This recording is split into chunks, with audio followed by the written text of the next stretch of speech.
É curioso, quando a gente começa a estudar sobre a história do cinema, a gente perceber sobre a relação do espectador com uma obra de arte, sobretudo quando a gente está falando lá do primeiro cinema. Isso acontece porque lá no momento em que o cinema começou a surgir, os filmes ainda eram exibidos no que eram chamados de vaudevilles, ou seja, um lugar de exposição de variedades.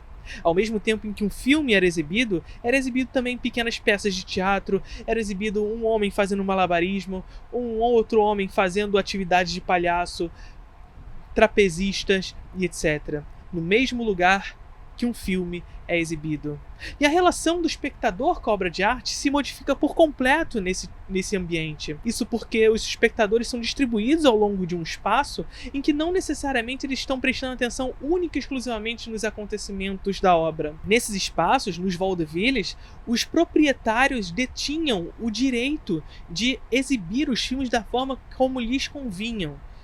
Então, a lógica de produção do autor daquele filme pouco importava para a exibição. E assim, mais uma vez, a lógica de percepção do espectador com relação à obra era completamente modificada porque pouco importava a relação do autor. Os donos, os proprietários dos vaudevilles, distribuíam da forma como lhes convinham.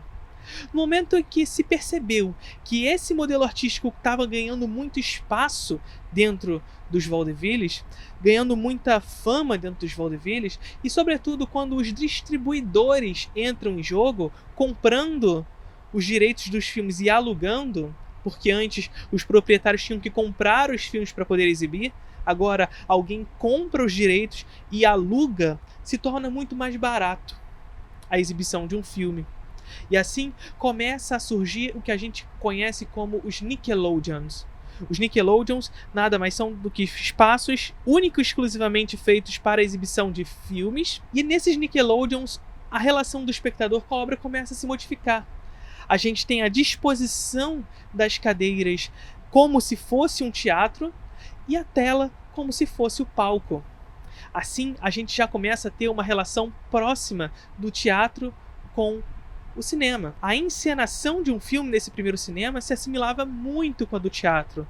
Nós víamos uma câmera posta ao chão e aquilo que aparecia pra gente era como se fosse de fato um palco de um filme. Os personagens entravam em cena e saíam de cena pelos lados, pelos limites do quadro, como se estivessem num palco e indo para os backstage. Mas no momento que a gente vai para os Nickelodeons, a linguagem cinematográfica começa a trabalhar de uma outra forma.